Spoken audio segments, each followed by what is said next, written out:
Can Minnesota lay claim to both this giant beast and this Nintendo icon? Yes, but only in the most indirect and Minnesotan of ways. Buckle up and put on your tinfoil hat. This is gonna get weird. 1916.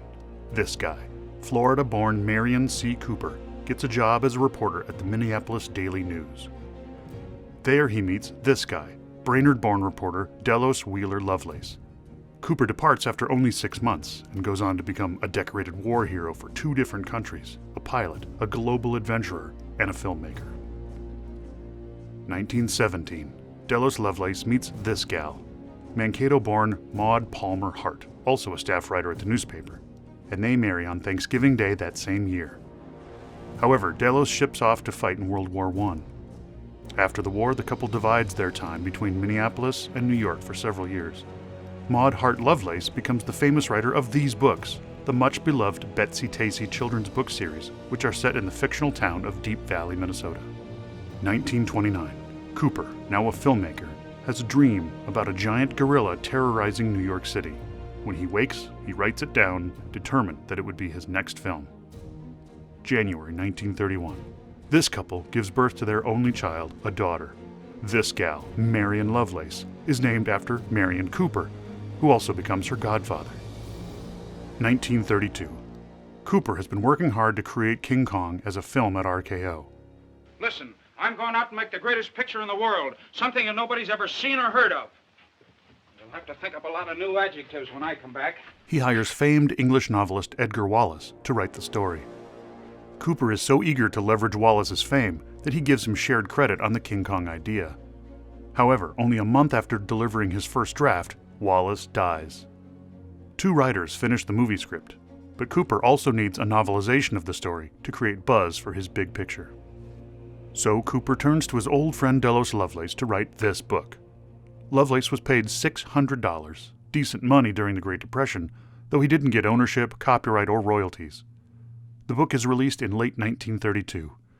It remains to this day much loved among film novelizations, rarely going out of print for very long. And then, a few months later,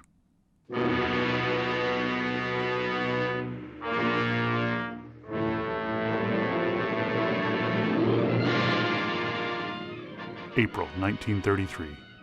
This film is released in theaters and is a smash sensation. Local papers play up Cooper's thin Minnesota ties.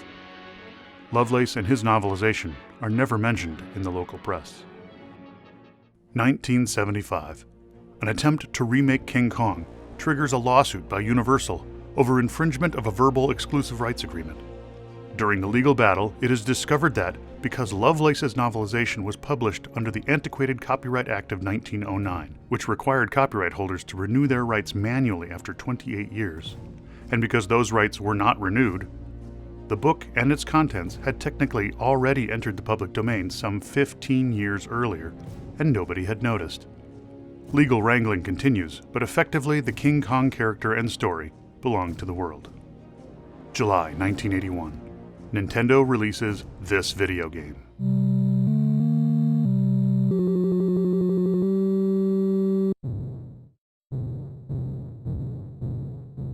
Donkey Kong features a protagonist, Jumpman, trying to rescue a damsel from a giant angry ape, clearly a King Kong-inspired premise.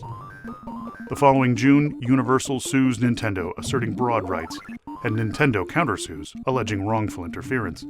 Universal does not in fact hold a trademark on King Kong, and they lose the case and are forced to pay all of Nintendo's legal fees. Meanwhile, perceptive viewers may have noticed that Jumpman is in fact Mario, now Nintendo's flagship character. This is the first appearance of Mario, predating Super Mario Bros. By 4 years. By 1983, Donkey Kong has earned Nintendo $180 million. The Donkey Kong franchise is an unqualified success, selling over 40 million units worldwide, and contributing to Nintendo's ascendancy to the video game giant they are today. Donkey Kong games have been in continuous development ever since. Mario becomes the unmistakable face of Nintendo. December 8th, 2007. A licensed Donkey Kong monster truck makes its USHRA Monster Jam debut at the Hubert H. Humphrey Metrodome in Minneapolis, bringing the entire story full circle, back to Minnesota. So it can be argued that the world only has King Kong and Mario because this guy briefly moved to Minnesota, where he became friends with that guy. That guy wrote the novelization, which proved to have inadequate copyright protection compared to the film. That novelization became public domain by accident, allowing this game to be made, featuring two of Nintendo's now most recognizable characters, including this guy. QED. Well, kinda.